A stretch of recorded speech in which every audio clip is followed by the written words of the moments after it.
रात के 10 बज चुके थे। टेलीविज़न बंद करके श्यामलाल बिस्तर पर लेट गए और सोने की कोशिश करने लगे, पर नींद नहीं आ रही थी। आंखों के सामने बार बार निम्मो का चेहरा और गतराया बदन याद आ रहा था। 1 घंटे बाद श्यामलाल ने निम्मो को फ़ोन किया। निम्मो, हाँ बाबूजी, क्या बात है? तबीयत तो ठीक है ना आपकी? उधर से निम्मो की आवाज़ सुनाई दी। सिर में बहुत तेज दर्द हो रहा है, जरा आकर गोली दे दो और बाम भी लगा दो, अभी आती हूँ। कुछ देर बाद निम्मो कमरे में आ गई। सिर दर्द की गोली देते हुए वो बोली, ये दर्द कब हुआ बाबूजी? अभी थोड़ी देर पहले। नींद नहीं आ रही थी? राजू बेटा सो गया क्या? हाँ बाबूजी, हम दोनों ही सो गए थे, निम्मो ने कहा और श्यामलाल के माथे पर बाम लगाने लगी। कुछ देर बाद श्यामलाल ने अपनी बाहें निम्मो की कमर में डाल दी। बाबूजी, ये क्या कर रहे हैं आप? निम्मो ने चौंक कर कहा। कुछ नहीं निम्मो, बस थोड़ा और मेरे पास आ जाओ। निम्मो ने कुछ नहीं कहा, वह श्यामलाल के निकट होती चली गई। कुछ देर बाद कमरे से निकलते हुए निम्मो ने कहा, अब तो आपका दर्द बिल्कुल ठीक हो गया होगा। श्यामलाल ने कोई जवाब नहीं दिया। वे सोने की कोशिश करने लगे, पर नींद आंखों से गायब थी। वे पुरानी यादों में खो गए। 2 साल हुए वह एक सरकारी महकमे से अफसर के रूप में रिटायर हुए थे। बेटा दिनेश अपनी पत्नी और बेटे के साथ अमेरिका में था। पत्नी सावित्री के साथ जिंदगी की गाड़ी बहुत अच्छी चल रही थी। एक दिन काम वाली शांतिबाई एक जवान औरत के साथ आई और बोली, आप कह रहे थे कि ऐसी बाई चाहिए जो सुबह से शाम तक काम कर सके। ये निम्मो है, घर का सारा काम करेगी। ये हमारे गांव की है, आप किसी तरह की चिंता न करना, इसकी पूरी जिम्मेदारी मुझ पर है। इसके साथ 5 साल का एक छोटा बेटा है। 2 साल पहले इसके पति की एक हादसे में मौत हो गई थी। अब इसका गांव में कोई नहीं है, मैंने ही इसको यहाँ बुलाया है। निम्मो ने हाथ जोड़कर नमस्कार किया। उन्होंने निम्मो की ओर देखा। गदराया बदन, मोटी आंखें, गोरा रंग, खूबसूरत चेहरा। निम्मो को काम पर रख लिया गया। वह अच्छे ढंग से घर के सारे काम करती, वह खाना भी बहुत लजीज बनाती थी।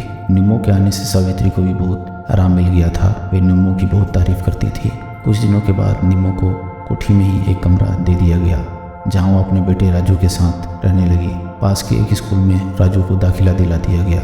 एक दिन सावित्री बीमार हो गई। इलाज कराने पर भी बीमारी बढ़ती चली गई और पता ही नहीं चला कि उन्हें कैंसर है। इलाज होता रहा पर सावित्री बच न पाई। सावित्री की बीमारी के समय निम्मो ने बहुत सेवा की थी। सावित्री के आखिरी समय तक वह साथ रही थी। अमेरिका से दिनेश सपरिवार आया और कुछ दिन बाद वापस चला गया। इतने बड़े मकान में श्यामलाल अकेले हो गए थे। निम्मो उनका पूरा ध्यान रखती थी। उनको कब क्या खाना है, कौन सी दवा लेनी है। यादों के समुद्र में डूबते तैरते उनको नींद आ गई। सुबह श्यामलाल की आंखें खुली तो उनको रात की घटनाएं याद आते ही चिंता हो गई कि निम्मो नाराज होकर ये घर छोड़कर न चली जाए, पर ऐसा कुछ नहीं हुआ। श्यामलाल ने देखा कि निम्मो का बर्ताव बिल्कुल सामान्य है। उसके चेहरे पर गुस्सा या नाराजगी नहीं है। निम्मो ने श्यामलाल को नाश्ता देते हुए कहा, बाबूजी, रात को जो हुआ उससे मुझे डर है कि कहीं बच्चा न ठहर जाए। ऐसा नहीं होगा निम्मो, मैं बाजार से गोलियां ला कर दूंगा। उसके बाद जब भी कभी श्यामलाल का मन होता तो निम्मो को कमरे में बुला लेते। एक दिन श्यामलाल ने कहा, निम्मो, यहाँ रहते हुए तुम किसी तरह की चिंता न करना। जब भी अपने लिए या राजू बेटे के लिए बाजार से कुछ खरीदारी करनी हो तो मुझसे रुपए ले लेना। ठीक है बाबूजी, निम्मो बोली। वह अच्छी तरह जानती थी कि बाबूजी उस पर इतने दयालु क्यों हो रहे हैं। वह बाबूजी की हर ज़रूरत जो पूरी करती थी। निम्मो ये भी समझती थी कि यहाँ बाबूजी के पास बहुत अच्छा घर मिल गया है, यहाँ हर तरह की सुविधा व आराम है। एक दिन निम्मो रसोई में खाना बना रही थी। रेहड़ी पर सब्जी बेचने वाले सुरेंद्र की आवाज़ सुनाई पड़ी।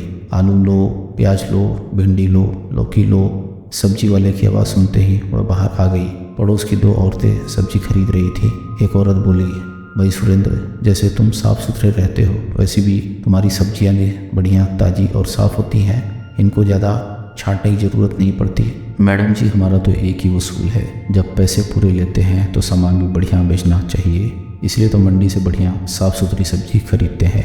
बेईमानी हमें पसंद नहीं, सुरेंद्र ने कहा। तभी तो सभी लोग तुम्हारा इंतजार करते हैं, दूसरी औरत ने कहा। निम्मो सब्जी छाटने लगी। तभी सुरेंद्र ने कहा, कैसी हैं आप और बाबूजी व राजू बेटा, सब ठीक है? निम्मो ने कहा। बाबूजी को कौन सी सब्जी पसंद है? उनको भिंडी, तरोई, लौकी और करेला। और आपको? मुझे तो हर सब्जी पसंद है, निम्मो ने कहा। निम्मो ने सब्जी लेते समय जब भी सुरेंद्र की ओर देखा तो उसे लगा कि वह कुछ कहना चाहता है। जब ये दोनों औरतें सब्जी लेकर चली गई तो सुरेंद्र ने कहा, मुझे आपसे कुछ कहना है, कहो। क्या आपका मोबाइल नंबर मिलेगा? कुछ ज़रूरी बात करनी है, कहो ना, मैं यहाँ नहीं बता सकता। निम्मो ने अपना मोबाइल नंबर उसे दे दिया। सुरेंद्र ने चलते हुए पूछा। आपसे कितने बजे बात हो सकेगी? रात 9 बजे के बाद, निम्मो बोली और सब्जी लेकर घर में आ गई। रात के 9:30 बजे निम्मो के फ़ोन की घंटी बजी। उस समय वह कमरे में राजू के साथ ही थी। हेलो, निम्मो ने कहा। कौन? निम्मो ही बोल रही हो ना? उधर से आवाज़ सुनाई दी। मैं ही बोल रही हूँ, मैं सुरेंद्र बोल रहा हूँ। आप तो जानती हैं कि हम दोनों बिहार के एक ही ज़िले के हैं। मैं यहाँ 10 साल से रह रहा हूँ। चंदन कॉलोनी में मेरा छोटा सा मकान है। मेरी 8 साल की बेटी है। मेरी पत्नी की पिछले साल दिमागी बुखार से मौत हो गई थी। बेटी तीसरी क्लास में पढ़ रही है। सब्जी के काम से ठीक ठाक गुजारा हो रहा है। अच्छी बात है। आपके बारे में शांति आंटी से सब मालूम कर चुका हूँ। उन्होंने ही आपको यहाँ काम पर लगाया है। हाँ, कल मेरी छुट्टी रहेगी, मंडी बंद है।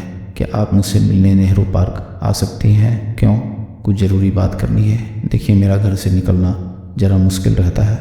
आपको जो बात करनी है फ़ोन पर ही कह दो, निम्मो ने कहा। वह जानती थी कि सुरेंद्र उससे क्या कहना चाहता है। आप मुझे बहुत अच्छी लगती हैं। मैं चाहता हूँ कि आप पत्नी के रूप में मेरे घर आएँ। आपके राजू को पापा और मेरी बेटी को माँ भी मिल जाएगी। निम्मो चुप रही। क्या मेरी बात से नाराज़ हो गई आप चुप क्यों हैं? कुछ बोलिए ना, मैं 1-2 दिन में बता दूंगी।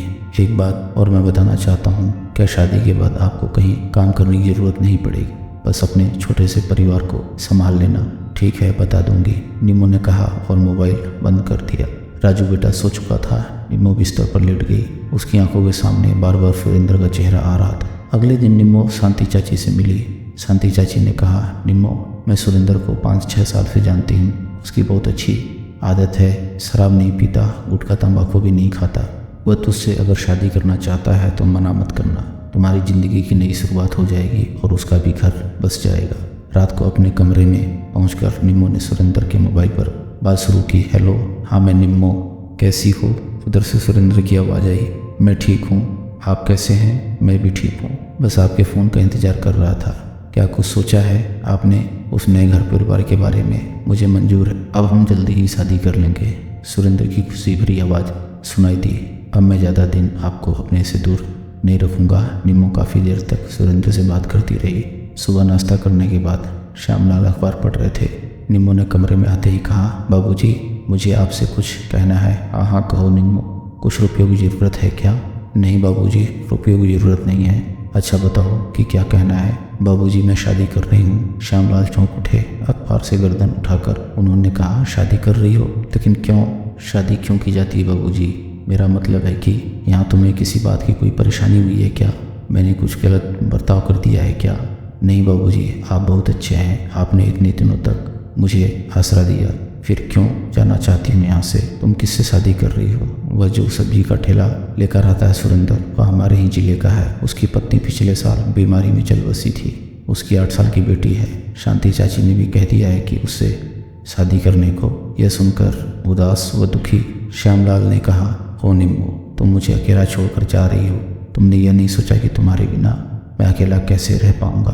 तुम मुझसे कुछ और चाहती हो तो ले सकती हो, पर मुझे छोड़कर मत जाओ। बाबूजी, मैं यहाँ कब तक ही रहूँगी? जब तक आप हैं, उसके बाद मुझे यहाँ कौन रहने देगा? किस हक से रहूँगी? हमेशा रहने का हक पत्नी को है और मैं यह हक हासिल कर सकूँ, ऐसा मैं सपने में भी नहीं सो सकती, क्योंकि मैं कहाँ और अब कहाँ, जमीन आसमान का फ़र्क है बाबूजी। श्यामलाल चुपचाप सुनते रहे। निम्मो ने आगे कहा, बाबूजी, मुझे ज़िंदगी ने एक बार फिर मौका दिया है कि मैं अपना घर बसा सकूं। यहाँ आपके पास रहकर तो मैं एक नौकरानी या रखेल ही रहूँगी। मैं रखेल नहीं, किसी की पत्नी बनना चाहती हूँ, जहाँ मैं अपने बेटे के साथ निश्चिंत होकर रह सकूँ। अब मेरा क्या होगा निम्मो? इतने बड़े मकान में मुझे तो रात भर नींद भी नहीं आएगी। बाबूजी, आप अकेले नहीं रहेंगे। शांति चाची से कहकर किसी न किसी की बाई का इंतजाम हो जाएगा। कोई भी आ जाए, निम्मो पर तुम जैसी नहीं मिलेगी, जिसने मेरी हर खुशी का ध्यान रखा। श्यामलाल ने निम्मो की ओर देखा और कहा, बाबूजी, जब तक आपके लिए किसी बाई का इंतजाम नहीं होगा, तब तक मैं आपको अकेला छोड़कर नहीं जाऊंगी। निम्मो, तुमने ठीक ही सोचा है। तुम्हारे सामने 2 रास्ते हैं। तुमने दूसरे रास्ते की ओर सही कदम बढ़ाया है। वैसे भी तुम्हारी सेवाओं को मैं कभी नहीं भूल पाऊंगा। और हाँ, अपने नए घर परिवार में जाने के बाद कभी भी मेरी मदद की ज़रूरत पड़े तो बता देना। मैं तो यही कहूँगा कि निम्मो, कि तुम जहाँ भी रहो खुश रहो। बाबूजी, आप कितने अच्छे हैं। निम्मो ने मुस्कुराकर श्यामलाल की ओर देखते हुए कहा। दोस्तों, अगर आपको कहानी पसंद आई हो तो वीडियो को लाइक करें और चैनल को सब्सक्राइब करें। हम ऐसी मज़ेदार कहानियाँ आपके लिए लाते रहेंगे।